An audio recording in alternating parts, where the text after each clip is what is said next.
The first time my neighbor fell into my arms, she was 12 feet up in an old oak tree with a pair of chicken scissors in her hand. I was in my workshop sanding a board of cedar when I saw it.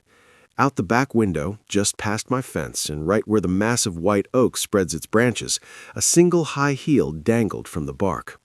A thin, shiny Italian stiletto hanging off a branch that had been there for 300 years.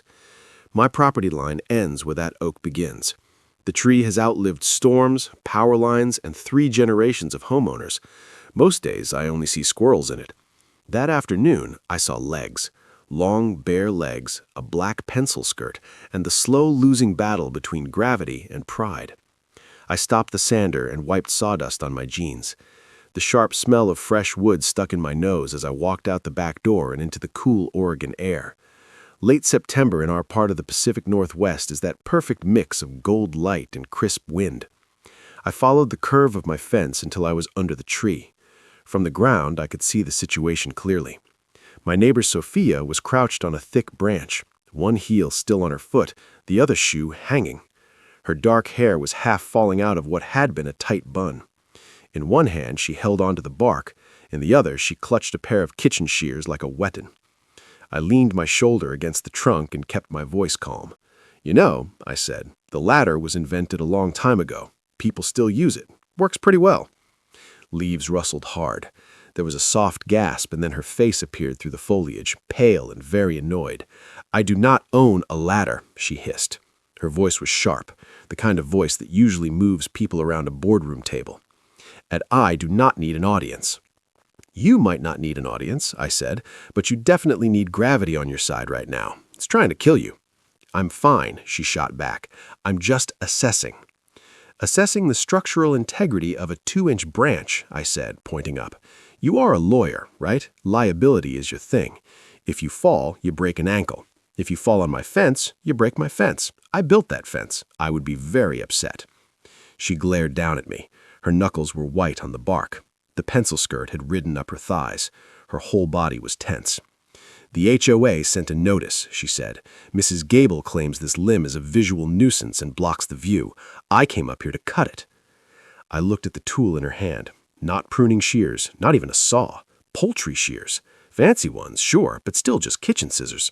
"Those are for chickens," I said, "not heritage oak." "They are high-quality shears," she muttered, but her voice shook, as if to make my point for me. The branch under her shifted. She froze. I saw real fear flash across her face. "Okay," I said, pushing off the trunk and stepping right under her. I planted my boots in the grass, bent my knees, and lifted my arms. "Drop the scissors." "What?" "Drop them. If you jump at those, one of us is getting stabbed."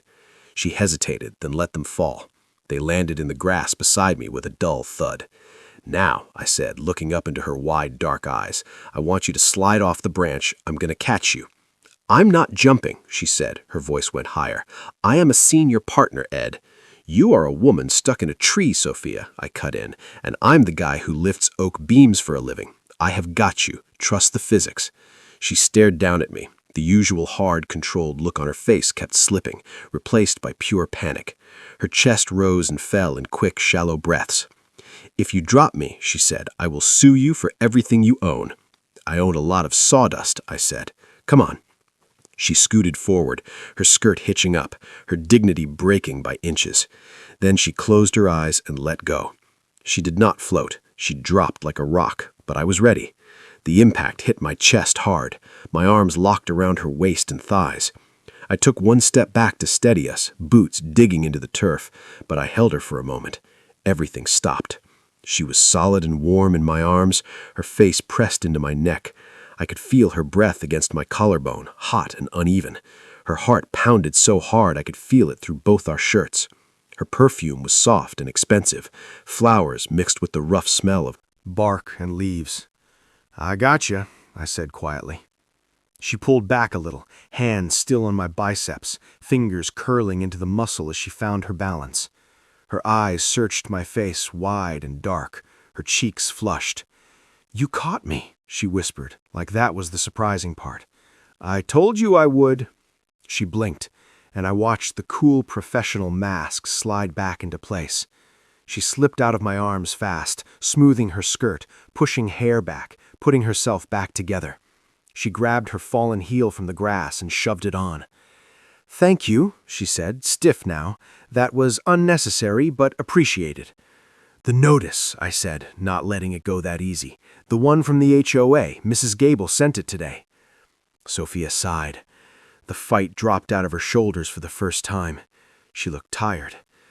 "She says I have 48 hours to remove the offending limb or she'll hire someone and bill me triple," she said. "I just did not have time to call anyone. I thought I could just snip it. It looked smaller from the ground." I looked up at the branch, strong, healthy, reaching out over the street like a slow, graceful arm. It was not dangerous. It was just wild. "Don't touch it," I said. "I have to," she argued. "She will fine me $5,000. "I mean, you do not touch it," I said. "You are a danger to yourself and to poultry shears." I walked over to the fence and studied the angle of the trunk, the spread of the roots, the line of our yards. "I will handle it," I said. "Excuse me? You are a—" She waved a hand at my dusty shirt. "Carpenter, and I know trees," I said. "Give me the notice. I will talk to Gable." Sophia shook her head.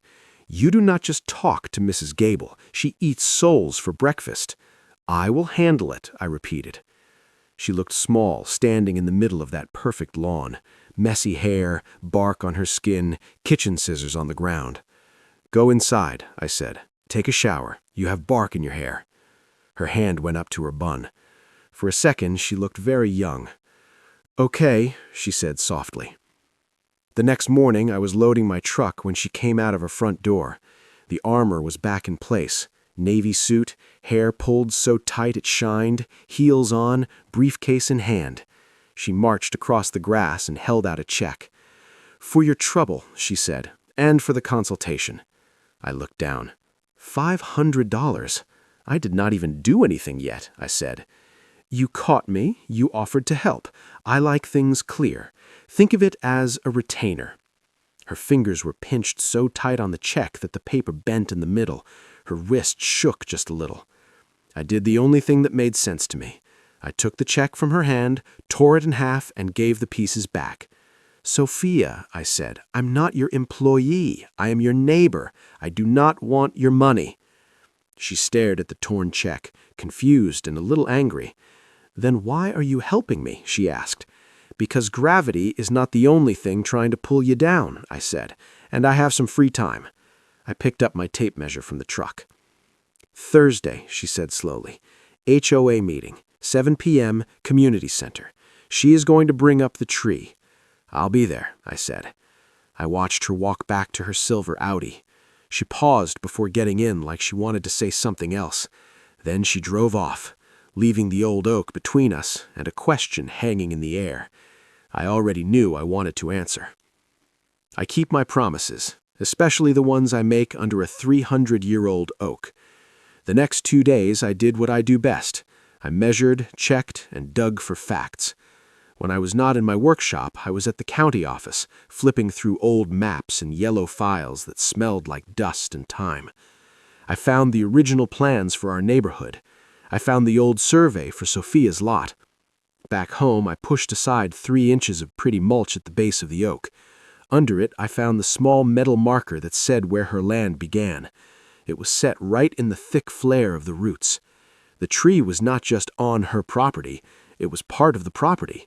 It had been there before the street, before the sidewalk, before the HOA ever existed. Wednesday afternoon, I saw Mrs. Gable walking her tiny poodle past Sophia's house, clipboard in one hand, pen in the other, hunting for problems like always. She stopped in front of the oak and frowned up at the branch, lips tight. I wiped my hands on my shirt, and I walked out to the curb. "Mr. Jones," she said without looking at me, "your grass is getting long." "Good afternoon, Mrs. Gable," I said. "The oak tree is protected under the county rule for old trees on private lots." She blinked at me. "It is a nuisance. It drops acorns on the sidewalk." "It was dropping acorns before the sidewalk," I said. I took one slow step closer and lowered my voice so she had to lean in to hear. "If you force a cut and the tree gets sick and has to be removed, the HOA could be responsible for the full cost. A white oak this size is worth a lot, more than any of our cars. Her pen stopped moving. That is ridiculous, she said, but I heard the doubt. Sophia Cooper is a litigator, I added. Do you really want to give her a reason to practice at home? For the first time, I saw her pale. She snapped her notebook shut. We will discuss it at the meeting, she said, and pulled her little dog away. That night, Sophia came home late. It was past 10, and her porch light was out. Rain misted the street. From my kitchen window, I watched her walk up the path, shoulders slumped, head down. She dropped her keys once, then again, fingers fumbling. I stepped out my back door, crossed the wet grass, and hopped the low fence. By the time I reached her porch, she was bending down for the keys a third time. I picked them up before she could. She jumped, hand flying to her chest. Maverick, she breathed, you scared me. Your porch light is out, I said, sliding the key into the lock for her. Bulb is probably dead. I will put it on the list. I have a list, she muttered, leaning against the door frame. Her suit jacket was wrinkled. Her eyes looked like she hadn't slept in a week. It has 400 things on it. Go inside, Sophia, I said. She watched my hand as I turned the key. When I gave her the keys back, her fingers brushed mine. Her skin was cold. Mine was warm. She did not pull away. She stared at our hands like there was something she did not understand. Did you see the tree? She asked in a small voice. I saw it, I said. I saw Gable, too, and you need to sleep, I said. I will handle it. Why are you doing this? She whispered. Why do you care? I held her gaze. Because you are tired, I said, and I am not. She swallowed like that answer hit somewhere deep. Then she nodded once and stepped inside. The door closed with a soft click. Thursday night, the community center basement smelled like weak coffee and old carpet. Folding chairs were lined up in rows. A long plastic table held the 5 members of the HOA board. Mrs. Gable sat in the middle like a judge. Sophia sat beside me in the second row. Her back was straight. Her hair was tight again. She had a file in her lap with colored tabs and notes. I could see how badly she wanted to fight. Item 4, Mrs. Gable said, the Cooper nuisance tree. Sophia sucked in a sharp breath and started to stand. I put my hand on her forearm, just a light touch. Her skin was cool through the sleeve. She looked at me startled. Let me, I murmured. She was used to standing in front of rooms like this for other people. She was not used to anyone stepping up for her. For a second, she just stared. Then she slowly sat back down. I stood. This is the limb in question, I said, laying a big rolled paper on the table and opening it. I had drawn the branch, the trunk, the angle, the nearby houses. I inspected it with a harness and line. The wood is solid, no rot, no bugs, no cracks. The way it bends is normal for a tree that has learned to deal with wind. If you cut this branch, you make the whole tree less stable. Mrs. Gable frowned. A few board members leaned closer to the drawing. I also installed a support cable today, between this limb and another one higher in the crown, I added, tapping the diagram. You cannot see it from the street, but it takes some of the load. The branch will not sag more. It is safe. You installed something without board approval? Mrs. Gable snapped. It is not a structure. It's like a belt on a pair of pants, I said. You do not need a permit to give a tree a belt. A couple of people chuckled. Even one board member tried not to smile. If you ask, I have this branch cut anyway, I went on, and the cut causes damage later. There's a risk to the tree, to nearby property, to the HOA. I have County tree rule here if you want to read it. Silence spread across the room. No one wanted to sign their name to that. One of the board members cleared his throat. If the limb is safe and there is no rule that says it has to go, I move we table this, he said. We have other business. No one argued. The item was dropped, just like that. When the meeting ended, people filed out talking about parking and paint colors and a broken swing at the park. We stepped outside into cool, sweet night air. The sky was clear. You could see the tops of the trees against the stars. Sophia walked with me toward the parking lot, heels clicking on the pavement. At her car, she stopped and turned. You climbed the tree? She said, staring at me. Yeah, I said. You put a cable in it? Yeah. When? She asked. While I was work? Yes, I said. She shook her head like she could not quite believe it. I had a whole speech ready, she said. I was going to bring up rules and rights and file threats. I know, I said, but sometimes you do not need a fight. You just need a good cable. She let out a long breath. I watched her shoulders drop an inch, then another, the weight sliding off. I don't know how to thank you, she said quietly. Dinner, I said. She froze. Excuse me? Dinner, I repeated. Saturday, my place. I make a decent steak. Her walls flew back up fast. I don't date neighbors, she said. It's messy. We're not dating, I lied. We're celebrating the win. Tree versus rules. The tree won. It deserves steak. The corner of her mouth twitched. It was the first real smile I had seen on her face. For the tree, she said at last. For the tree, I agreed. As she drove off, I looked at the outline of the big oak against the streetlights. The branch was still there, safe and strong. Saturday was coming. The dinner was for the tree, but my heart already knew better. Friday gave us a break from the gray. The sky over Oregon turned clear and blue. The oak tree looked like a painting against the light. I was in my yard checking the tension on the cable I had put in the tree when I saw movement up in the branches. I stepped back and squinted. Sophia was in the oak again. Not high this time. She had found a lower branch that stretched out over her lawn, maybe 7 feet off the ground. She sat sideways on it, one hand on the bark, bare legs swinging. She wore a white tank top, a black skirt, no shoes. Her hair was down around her face, softer than I had ever seen it. I walked under the branch, wiping my hands on my gray t-shirt.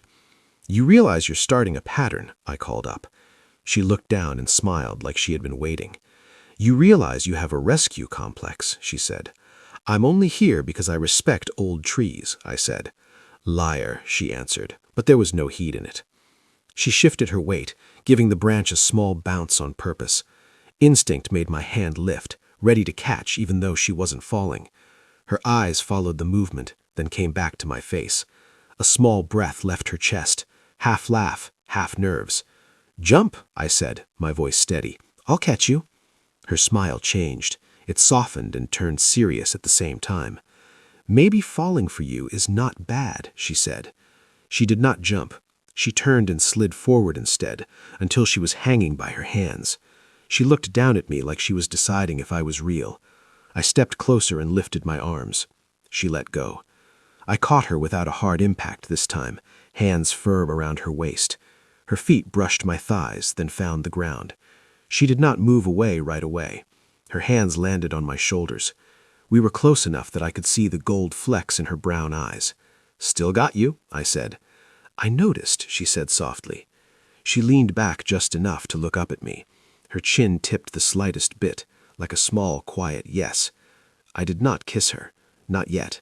I set her on her feet and stepped back, letting my hand rest at her waist 1 extra second before I let go. Her eyes followed my hand as it dropped, like she felt the loss. Saturday, she said, clearing her throat. For the tree. For the tree, I agreed. Saturday came with rain. A steady Oregon drizzle tapped on my windows. I cleaned the house anyway, not just the usual. I wiped down surfaces, put tools away, folded blankets. I wanted it to feel calm when she walked in, like the way a finished table feels under your hand. At 7 on the dot, there was a knock. I opened the door. Sophia stood there with her hair down and damp at the ends from the rain. She wore jeans and a soft sweater. No suit, no heels. She held a bottle of red wine like a peace offering. I did not know what you drink, she said. Red is perfect, I said, stepping aside to let her in. My place is mostly wood. Wood floors, I sanded myself. Cabinets, I built. A big dining table made from a live-edge slab of walnut. She walked slowly, fingers trailing along the back of a chair. You made this, she said. Yes. It feels alive, she said. Wood is always moving, I told her as I opened the wine. It breathes. It moves with the seasons. If you try to force it to stay still, it cracks. She looked at me over the rim of the glass when I handed it to her. Is that a metaphor? She asked. Maybe, I said. We ate at the kitchen island. I made steak, roasted potatoes, and a simple salad. At first, the talk was work and small things, the HOA, the tree, weather. But as the food disappeared and the wine bottle emptied, her shoulders relaxed. Her voice softened. "I wanted to be an architect," she said, finally, turning her glass slowly. "In college, I loved buildings. I loved plans. But my father said there is no money in art, so I went to law school. Now I build arguments instead of houses." "Arguments are structures," I said. "You have a foundation. You have points that hold weight." "It is not the same," she said. "At the end of a case, I have a stack of paper. At the end of your day, you have this." She gestured to the room. "Come see the shop," I said. "Now?" she asked. "Now," I said. We went out the back door, under the covered walk to the detached garage. I had turned it into my workshop. The smell of sawdust and oil hung in the air. I flipped on the lights. Tools lined the walls. A half-finished mid-century chair sat on the bench, clamps holding its frame. "This is my chaos," I said. She walked slowly around the room, touching things lightly. A level, a plane, a brush. She picked up a sharp chisel, feeling the weight. "Careful," I said, moving closer. "It is sharp." "I know," she said. "My grandfather had tools like this. He never let me touch them." "You can touch anything here," I said. The air shifted. It felt heavier, charged. She turned around with the chisel still in her hand. I was close now, close enough to feel the warmth from her skin, close enough to see the small pulse in her throat. She looked up at me, eyes dark and open, her lips parted just a little. It felt like another jump moment. "Sophia," I said. My voice came out rough. "Maverick," she said back. I wanted to kiss her. I wanted to press her against the workbench and forget everything else. But I remembered her in the tree with scissors, too proud to ask for help. She was still learning how to trust a safety net, so I reached for the chisel instead. I took it gently from her hand and set it on the bench. Then I took her hand in both of mine. Her fingers were ice cold. "You are freezing," I said. "I am always cold," she said. "I can fix that," I said. I rubbed her hands between mine, slow and steady. Her skin warmed. She watched our hands like the movement itself was a secret. Her breath hitched. It was somehow more intimate than a kiss. "You fix everything, do you?" she whispered. "I try," I said. She stepped in an inch, her chin lifted a little. It was there, the opening, the yes. I started to lean in. Her phone buzzed in her pocket. The spell snapped. She pulled her hands away and fumbled for the phone, already pulling the armor back around herself. "It's the firm," she said, looking at the screen, her face shut down. "I have to take this. I'm sorry." "It is Saturday night," I said quietly. "It's a partner track case," she said. "I cannot ignore it. I have to go." She backed toward the door like the workshop had become dangerous. The warmth was gone. The distance was back. "Sophia," I started. "I am sorry," she repeated. "Thank you for dinner. It was perfect." Then she turned and ran out into the rain, across the yard, back to the house where every light was on. I stood in the doorway watching her go, her figure blurred by the drizzle. I could still feel the cold shape of her hands in mine. The shift came 2 weeks later. I saw her car come and go, silver Referati in, silver Referati out. We did not talk, no texts, no knocks. She was avoiding me. I let her. You cannot force wood to move faster than it wants to. It will crack. One gray afternoon, I pulled into my driveway and saw her sitting on her front steps in the rain. No coat, just a blouse and pants already wet. She held a folded piece of paper in her hands and stared at the street like she was not really seeing it. I killed the engine and walked over. "Sophia," I said. She looked up. Her eyes were red, not from crying now, but from something that had been building a long time. "They are auditing the property line," she said. Her voice was flat. "Not the HOA, the city. Someone filed a complaint that my garage is 2 feet over the line. They want to tear it down." "What?" I sat down beside her on the wet step. "Who filed it?" "Quote, anonymous," she said, "but it is Gable. She could not win with the tree, so she went for the garage." She crumpled the paper in her fist. "I cannot fight this maverick," she said. "I am drowning at work. I have a big case in Seattle. I cannot be here for the inspector. I cannot fight the city. I think I will just sell, let them take it. I'll move to a condo. No trees, no garage, no problems. No, I said. She laughed once, a short, broken sound. I do not have a choice, she said. You have me, I said. I took the paper from her hand and smoothed it on my knee. I knew enough about old houses to see the problem and the answer. This garage has been here since the 1950s, I said. It is what they call a pre-existing non-conforming structure. It was legal when it was built. It gets to stay.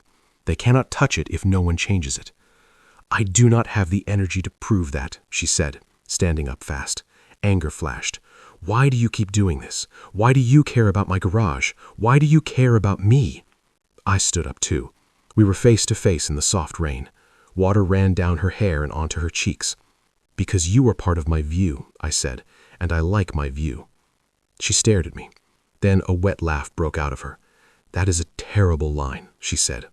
I am a carpenter, not a poet, I said. I stepped closer, blocking the wind with my body. I put my hands on her shoulders. They were shaking. Give me the keys. Give me access to the basement. I will find the old permits. I will meet the inspector. You go to Seattle. You win your case. I will save your house. You cannot promise that, she whispered. I promise, I said. She looked at my chest, then up into my eyes. The flight went out of her like air from a balloon. She leaned forward until her forehead rested against my chest. It was a small, quiet surrender. Okay, she said. Okay. I wrapped my arms around her and held her tight. This time, I did not pull back. This time, I tilted her chin up with my hand. May I asked. She nodded. I kissed her in the rain, on the cracked front step, with the letter from the city still damp in my hand. It tasted like exhaustion and fear, and something new that felt a lot like hope. The next week was a blur of rain and paper. Sophia went to Seattle. I went to war with old records. Every morning I drove to the city building. I sat in a cold room downstairs, pulling out boxes of files and thin sheets of old film. The garage had been built in the 1950s. Somewhere there had to be proof. For 3 days I searched. I found wrong addresses, wrong dates, wrong names. Then finally, I found it. The permit for Sophia's house and garage filed under the wrong street name. The ink was faded, but it was clear. The garage was legal when it went up. That meant it could stay. When the inspector came, I was ready. I set up a folding table in her driveway. I laid out the old plans, the permit, a simple drawing I had made of the lot lines. He walked around the garage with his clipboard. I walked with him talking about distance from the line, old code versus new code, how the rules changed over time. We spoke the same language, setbacks, loads, variances. In 20 minutes, he signed the paper that said the garage was safe. I took a picture of the signed form and texted it to Sophia. Garage is safe. Tree is safe. Come home.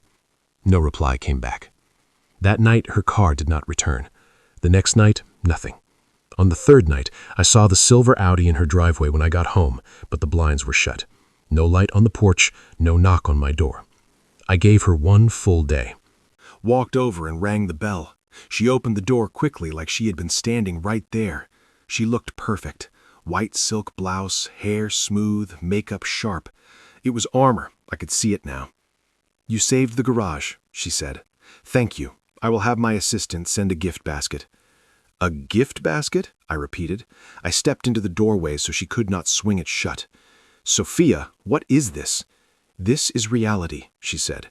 Her voice was hard, but her eyes would not meet mine. Seattle is clear. I sat in rooms with partners who make 7 figures. That is my world. That is where my life is going. You are a carpenter maverick, a very good one, but we live in different universes. We live 10 feet apart, I said. Our kitchens share a fence.